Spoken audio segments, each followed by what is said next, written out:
He broke up with me. Him changing Yeah, I was mine. like, no, she do you bad now. Listen. People, me not suspect a thing. Remember I told you there was somebody else had their eyes on him. So she opened the back door now. Her facial expression changed.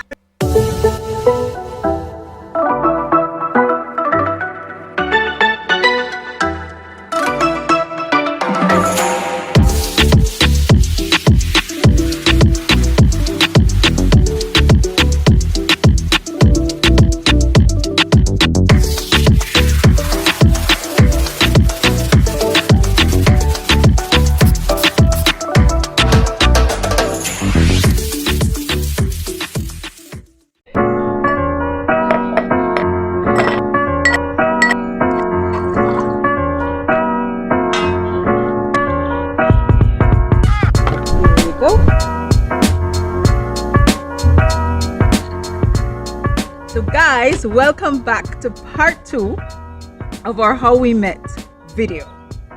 Why are you doing that? He's not happy face. This is happy. So we left off the last video telling you that we had made an emotional connection over several weeks after knowing each other for about 2 years. So we went on a date to kind of see where all of that was heading, if it was heading anywhere. So you guys might be wondering, so you're together, so what actually happened? How did you end up together? So the date itself happened around Christmas time. It was actually about 3 days before Christmas that we went on this date. After we got home from the date and we were both individually wondering I was wondering, what am I gonna do now? Do I want to be with this person? I feel like I want to be with this person. It wasn't my objective when I went on the date, but having gone on the date and talking to him and getting to know him, I realized that this was no flighty kind of guy. Yeah, I realized that there's substance to him. It was certainly much more than... We're not just talk. We're substance. You're fooling us. So I expected to discover that he's still a 20-odd-year-old guy after all. So it's like, oh, I knew it. This guy is a punk. Don't have a clue what him doing. And I don't know what I was thinking, because I had already realized from talking to him that he was a mature kind of guy. And I guess because everything over the phone, I think I was saying, maybe it's too good to be true. Maybe when we actually seeing each other face to face, them kind of way there. You talk to somebody over the phone and, you fall in love with the voice because you have nice phone voice and everything, sexy phone voice. So what I remember though after the date was that there was tension, uncertainty. And I remember in particular one day, it was probably watch night, last day of the year. Yeah. Where we were, again, back and forth on the phone, we should or we shouldn't. I remember I was playing and she was singing on the team, and there was just like a tension. You remember that? No, that's not how it goes, dear. So how it go? Let me tell you how it went. After the date, we spoke.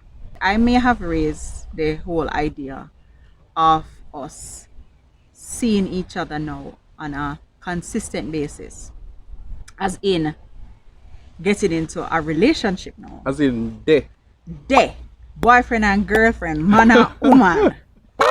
Yeah? On Christmas Day, the 25th of December 2014, we decided we was going there. That sounds accurate. You remember that now? Yeah, and we were together for like a couple of days.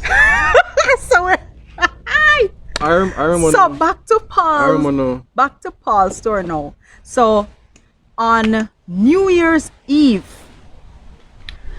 we had watch night service at church. I was scheduled to sing. Paul was scheduled to play keyboard. But on that day, before watch night service, we have a conversation on the phone because we are spending enough hours a chat on phone now, you know. And you brought up this whole idea again about us not possibly working out because of the age thing. Mm-hmm. He broke up with me. After, yeah.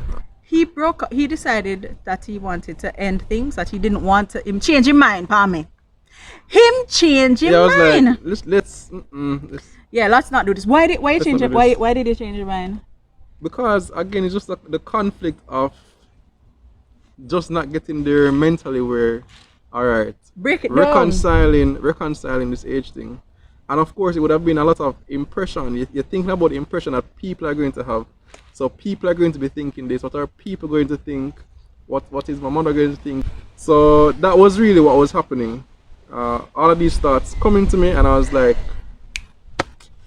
let's just this can't possibly work. Of course, I was disappointed. I was not happy about this. She was heartbroken. I broke her heart. Yes,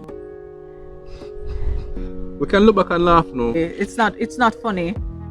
It's not funny. It wasn't funny at the time. Of course, it wasn't funny at the time It definitely wasn't because funny. again, in the night when we were playing and singing, there was just tension, palpable. Mm-hmm. Looking up and seeing her, and I was like, "Yo, what are you doing? Why you do that?" And just thinking back and forth again, just the thoughts swirling in my mind. It would have been December 31, and we would have had watch night service going into the 1st of January. So in the wee hours of the new year, we spoke. Right after the service, we spoke, and I think we got back together. Yeah, this sounds very high school, I know. We got back together in a matter of hours. This sounds like a high school story. But I can still remember her. She was wearing one of those felt hats, a black felt hat with a feather. A very dramatic couple of hours Yeah, between December 31 and January 1. right, Anyway, so we start the year now, and with Dane. right. So we started, and then I think things are pretty good. Yeah, so we started. Oh, but we were going about it quietly. That is why things were Right. good. We never want to load up the thing. Oh, because of fear. Yeah, we And were insecurities. so we were very conscious, right, of judgment from other persons. I know I wasn't ready for us to jump and broadcast the fact that we were now a couple, and there are reasons for that.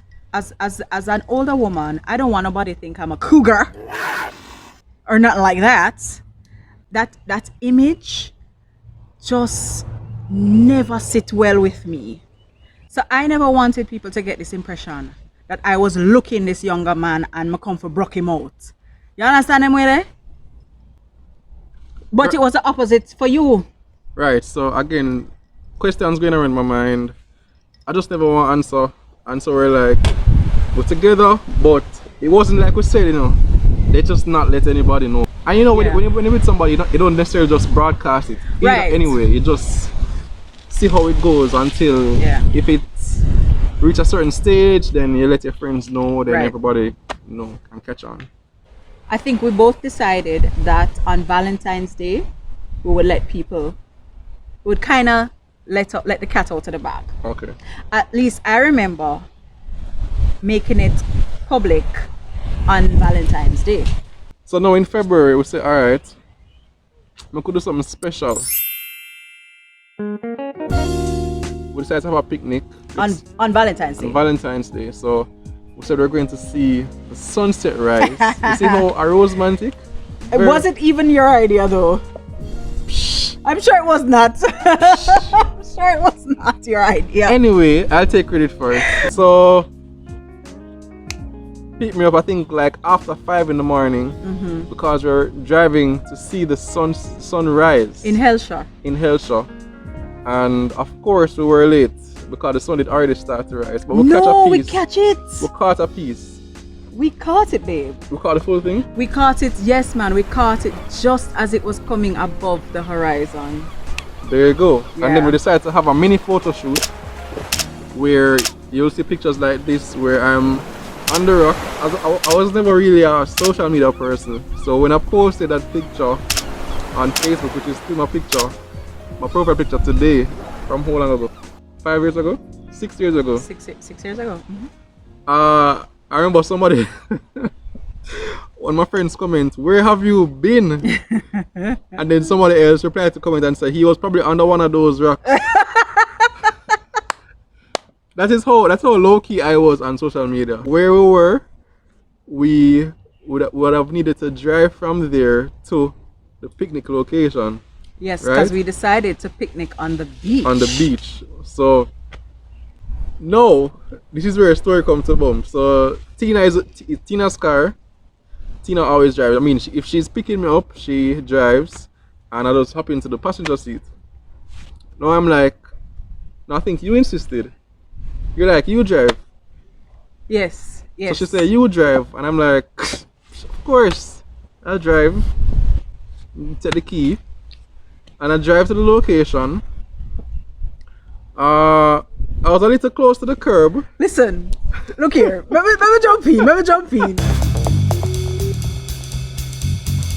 So, normally, I am a very traditional kind of lady, right? So, although we had him in the passenger seat most of the time, up to that point, I was like, you know what? I would rather you drive. I like to be driven, right? Someone say, why don't you drive, Paul? We switch sides. Paul gets into the driver's side, and I notice him looking like real excited.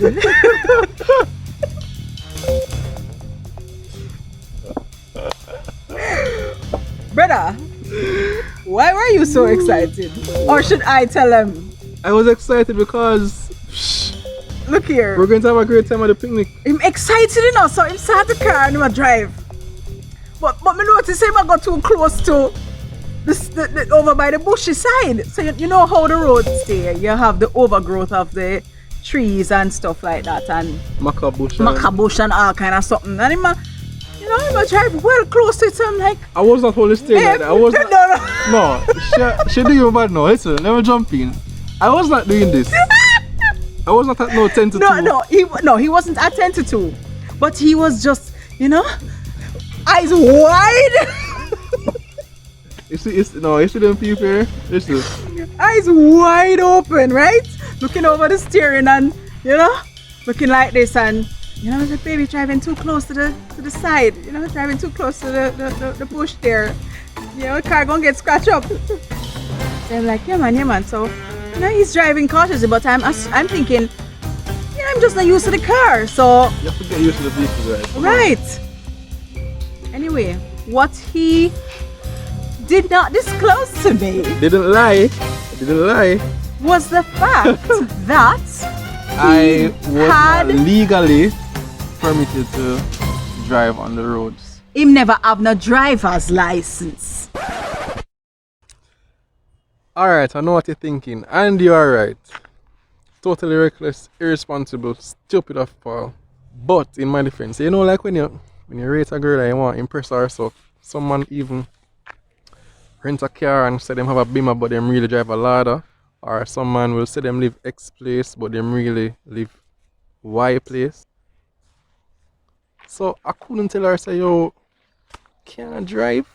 I don't fear a car. Could say, yo, I can't drive. I was confident in myself, and thank God. Man, what's a story that would have been if I crashed the car. So don't try this at home. Totally reckless, Paul. Anyway, back to the production. So. Explain that. No, I don't have an explanation actually. But I couldn't make her know, say, Not to mention what I later learned months later. But how did you find that out? It was because I told you. You told me. Right. Yes, months later. This is after we're going on various dates, and he's driving my car.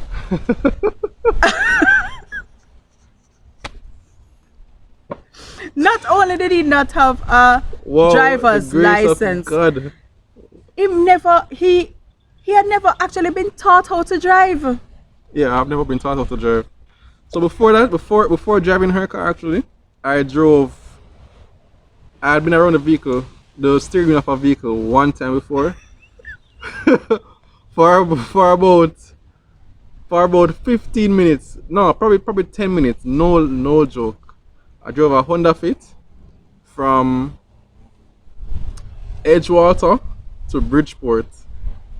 That was the only time I drove prior to driving Tina's car, and tell them how I do. Listen, Don't I can drive. Me Don't never- I can drive. When he eventually tell me that, me never believe him, Me stunned, me shocked, me confused, because I'm like, how is it you know how to drive? Because him coulda drive. No, I drive really well. I stop. Him coulda drive. Yeah, But how you learn for reverse and so? how I learned to reverse and park is by watching her. So she's actually a very good driver. So even without the use of her, the nice reverse camera and all that, she uses her. She's not the type of lady, no disrespect, that is like on the steering wheel or you turn a reverse and you're looking, and no, she's a driver like rear view mirror, locking up, park everywhere, face out, because she just lock up. And so I was like, this not so hard. I made it look easy. She did make it look easy, but I think I had a knack for driving. Listen, for sure. you have a knack for driving. He has a knack for driving, because I not see how you can just look. And you can learn, just yeah. observe like that and learn without actual practice. So he must drive in the car. That's actually not a good thing for the relationship. For months something is going on and you don't have an inkling. Yeah, well, listen, I don't even remember how We find out. we find this out. There should have been a long trip. I remember even when her uncle died. Remember the uncle Sabu died, and we had to go country, and I was one driving. But you never had a driver's license that time? No. But you But knew this. I knew by this time. She knew this, but Yeah. I was such a good driver that she was like, Listen, I mean, you can drive. man, and that's some serious country road, Yeah. windy, uphill. Anyway, so he's that's the thing. I grew to respect a lot of things about him. His driving ability, his ability to operate a motor vehicle. Yeah, I respect a man who can drive. Man, if him never could have drive, I don't know because he can't drive. Yeah. On her birthday, which is in March, I got her. Well, I ordered something for her, but it didn't come in time. So I think we just had, we just go out and eat some food for the day. Until eventually, I think it came the week after. What I did, I told her when she pulled up to just open the trunk and don't look. So she pulled up to my house, opened the trunk, dropped the gift in the trunk, Yeah. and then we went where we were going. I think I drove. Yes. Right. Anyway, eventually, I think we eat or something tonight, and then we go to Palisados to just spar. I went in the trunk and pulled out this beauty of a guitar. Yeah. I've always wanted to learn to play the guitar, and he knew this, and so he went and got me. Or the guitar for This her, guitar, a nice and- acoustic guitar. I'm shocked because I never expected him to get me this thing, looking all pretty and shiny and expensive. And I thought it was a beautiful gift, babe. It was a beautiful gift. So, so what happened now? So I think we went on this date to Palisados and had this big gift reveal on a Friday. On the Saturday, I think we had a rehearsal. Remember I told you in the last how we met that there was somebody else on the praise team who had their eyes on him. This person, when we did our initial reveal, that we were in a relationship on Valentine's Day, she kind of was, initially very excited for me, but she did not really know who it was. Oh. Well, in that case, there are more than one person then. More than one person's what? That was interested in you? Yeah. Because I never remember that person. Same thing? But I just know who you're talking So about you now. see, the man was in demand. Oh gosh, man. Oh gosh, like no, you, Yeah, me, you. me, right. So this person now, she initially didn't know that we were together, right? And then she found out. So on the day after Paul gave me this beautiful birthday gift, I still had the guitar in the back Car. seat of my car. I had not taken it out because I was leaving from church, going to the supermarket.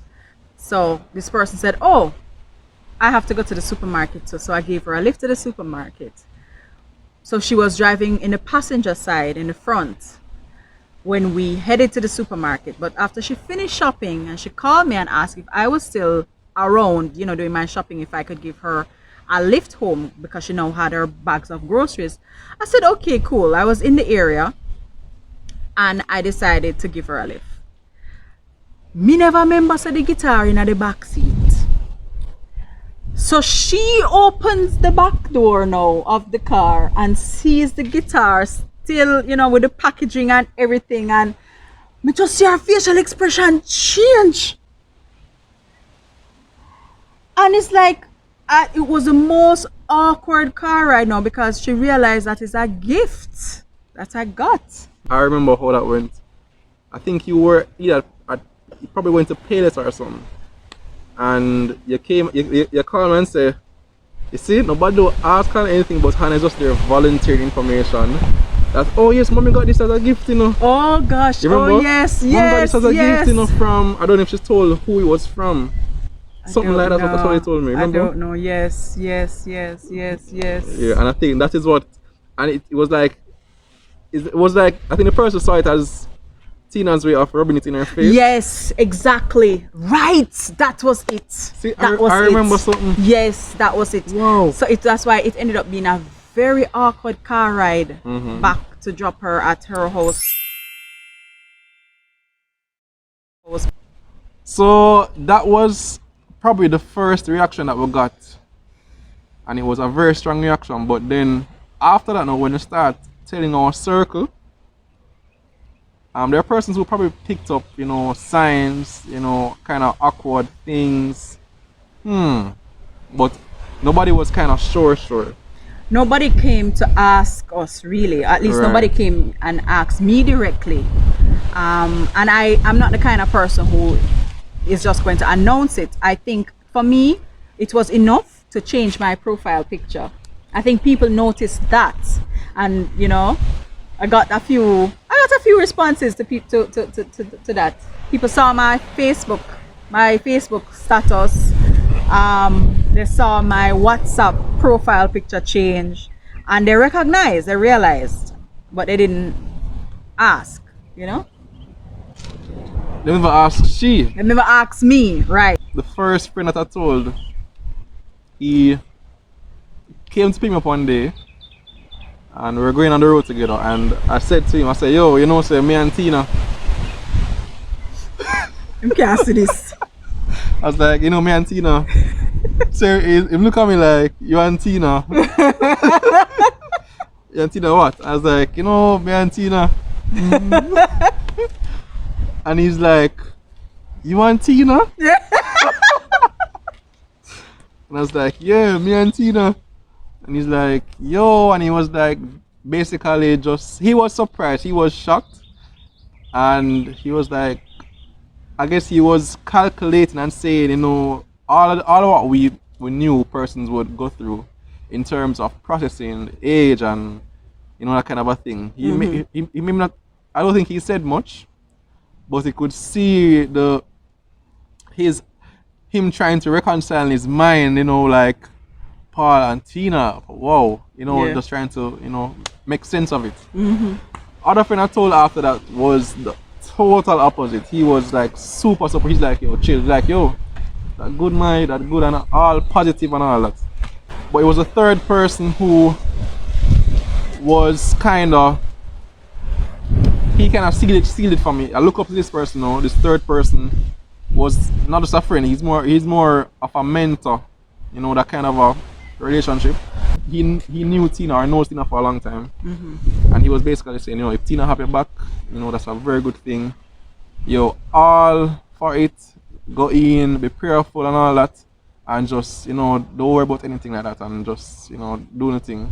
Yeah. So these are all Christian friends. All Christian now. friends, right? Yeah. But they were very different. They are very different places on the spectrum. One was surprised, one was chill, and the other was more measured in his response, and he was more supportive, more positive than anything else. But there was one person who outright told you that you were doing the wrong thing. Yeah. There was this other person, another friend who, when I told him, older than the others actually. Yeah, the eldest of these friends, he said, when I told him, he was of course surprised, and not just surprised, he was almost just saying this is doomed, women of this age it's not going to work, and she's going to be at different stages in your life and all of these things. He was planning to make a play. He was probably planning to make a play for himself. Yeah, I actually think that person was, I think I stepped into his lane.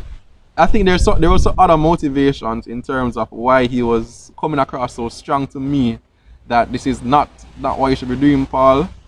And anyway, of course, all of these things, as expected, would play on your mind, because we are already seeking validation. We're working things out on our own. So to have these mix of opinions being thrown back at you, it doesn't help to sort through what is going on in your mind. Yes. For me, I had a more consistent experience, right? Because I have a very small circle of friends too, and I also asked their opinion. What do you think about this person? And I got very positive responses, because a woman of my age, wanting to be married, wanting to have a good relationship, the age for them, for the friends that I spoke to, was secondary to other things. And that was kind of what I was hoping to hear. I was hoping for that validation that, the age won't matter, whatever stereotypes you have in your head, if the person is a good person, there are other things that are more important, like his spiritual maturity and things like that you should be paying attention to. So I was glad when my friends started to talk in that way. Just to be clear, guys, so we acknowledge that our relationship is designed by God, ordained by God, destined by God. We're not perfect. We don't have a perfect relationship. She gets on my nerves all the time. And I'm sure she gets along with me very fine. I don't do anything. I'm joking. We get on each other's nerves and all that. But the point is, you cannot let the fact that there is something that is open to interpretation prevent you from doing something. In other words, let me make it plain. There are people who are married, who get married, who are the same age, probably born on the same day, and they're like, this must be destiny. Yeah. And they fizzle in less than a year. There are people who have an age difference who get married and they also fizzle. But neither of those things are our story. We are neither the same age or have we fizzled in a year. We made sure to the premarital counseling. One thing we did, we checked all the boxes. Because of the uncertainties in our mind, we were determined to turn it over, rake through, look at it at a million perspectives. Yeah. I always wondered if he was ready. If he would be ready to take a bigger step in the relationship.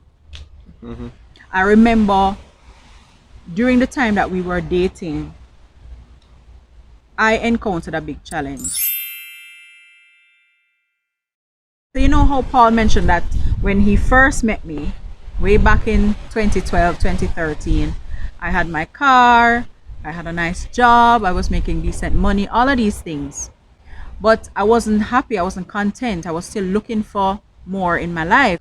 In 2014, the latter part of 2014, I quit my job.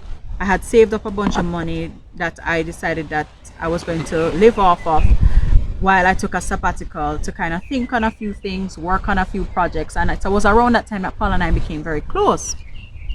But after taking on the projects, one of which was a major construction project, my savings that I had accumulated started to run very low. I started applying for jobs because I'm like, okay, I need to get back out there. It's been a few months now, so I need to get back out there into the job world. Applying all over the place, can't get a job. I'm thinking, what is this? How is this even happening that I'm not able to get a job? So I'm going for job interviews. I'm applying for jobs like crazy. Can't get no job. Meanwhile, the bank account, the bank balance, I trickle down lower and lower and lower. I have a household to look after. I have a child to look after, a child in prep school, a child with needs. At this point, I'm a single mother. So I, of course, went on my face and I'm praying to God, Lord, what is this? What is this? Will you help me get out of this situation? Around that time, of course, Paul is also seeing what is happening with me, because by this time we're sharing, we're a couple. Eventually, you had to step in. Let me tell you why I'm laughing. I just remember a while ago, a short thing going to be popping up. Yes, I stepped in anyway. We'll soon get back to the serious part. But I remember in this time, when you need cash, and you remember all the people that owe you money. But before you're like, yeah, I lent them. We had an agreement for them to pay me back, but just made them go on. I can't bother chase the people them for money. I was like, are you crazy? We need the money now. Yeah. So I remember there was one person in particular that she remember that had money for her. So I said, give me a phone, call him, and I was in the car and I said, hello, am I speaking with X person? And the person says yes. I said, I'm representing Tina, and I understand that you have some cash for her, right? I said no, but listen, so you have until X time to deliver this cash before it gets any more serious, okay? I'm making it clear, so you need to arrange with her how this will be paid in the shortest order before things progress. Alright? And the person was there if I'm about it and can't believe that Tina did this, and I say, yeah man, she is now being represented by me and this is where we are now. Now hang on. I remember telling her, I said, babe, we're not going to lie. We're not going to lie. So I have to choose our words carefully. Next important thing, I want to sound like a lawyer, but I wasn't really a lawyer. But we want to get over a very strong message nonetheless. See how the conversation turned out right here. Man, in a week. The person transferred the money to my account. In a week. When you're broke? When you're broke and What you're is just your like, money? no, when you're broke, when you have money, when you have money like that, Like, you're not think about it, but when you're broke, you're like, who want me money? At that point, I basically stepped up Yeah. in terms of my contribution to helping her out. Yeah. And so it wasn't just Paul, Tina, boyfriend, girlfriend, whatever you call it. Yeah. It was now us merging our finances to live, to survive. It got to a point where financially I was so out of it that Paul had to now step in to be paying bills and buying groceries. That's how bad it had gotten. I had to sell the car. But Paul took it perfectly in stride. I never once felt now that he had to be basically taking over my household expenses while dealing with his own. We now live together, Remember, people, we are a Christian couple. We are living apart. He's living at his house. I am living at my house. Him have film expenses at film house. Me have my expenses at my house. But Paul never lorded it over me. Say him was in a sense mining me. Every month we would make a budget. I remember them time. I remember Sir Paul our accountant, you know. So we spreadsheet out the thing and we budget out, and we had it. He had his app on his phone, So- and every single dollar we spend, it put in this app. So you see where we used to before go out to Chinese restaurants and you know where we fell for fast food and whatever. When we would dine all over the place. Right, we would know we're more meticulous, so we say okay, the budget is this for the month, so we can link up on a Friday night and go to the conch soup man and Port Henderson and order 2 cups of conch soup and eat some corn. Right. But it's like the best days of our life. Those Oh days my were gosh. like, Going on these budget dates. Oh gosh, it was just the sweetest thing because we were like, okay, we'll have this amount of money. Yeah, what we okay. gonna buy today? Once upon a time, we would drive around, go on dates in my car. We had to figure out how we would take the bus and how we would do stuff on the bus. I never forget when we went to get your driver's license. Finally, we took the bus to Constant Spring. oh really? Yes, we take a bus, and it was like an adventure for me because I hadn't been taking public transportation for so long, and which I had to now learn. I never even know what number bus we take. Paul have to teach me and tell me, you know, all of them something which bus we take and what number bus we take. So we are going through all of this, you know, and I am realizing who this man is. He is not your stereotypical 20-odd-year-old guy. In fact, he is not your stereotypical man, because he had by then become a backbone for me and Hannah. He was a provider for me and Hannah. He was a friend to me because remember me tell you, so there were days when me just broke down and cried. There were days when I was mad and angry with God, and I'm like, God, why are you putting me through this?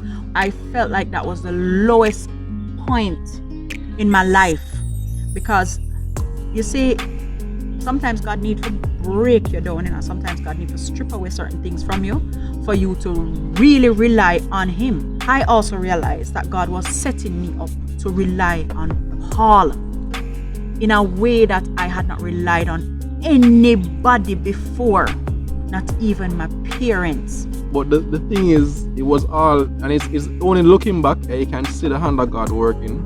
The way we are with our finances now and how we approach things, It's because of what we because went of through. what we went through Yeah. in those, man, it felt, looking back, it's a short period of time, but Yeah. so It much was happening. intense.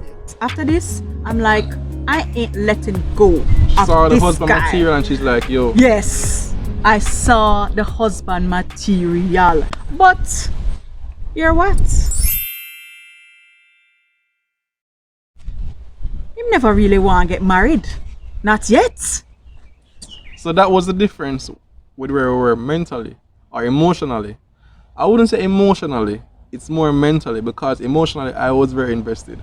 It's not like I was 1 foot in, 1 foot out.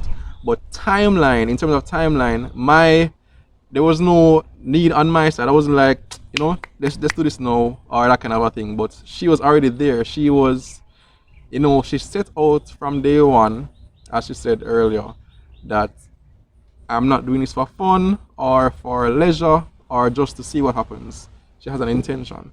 But we're on different timelines. And eventually, I gave him an ultimatum, right, because what was also happening is that we were both struggling to keep things pure. And I said to him, Paul, look, I don't want us getting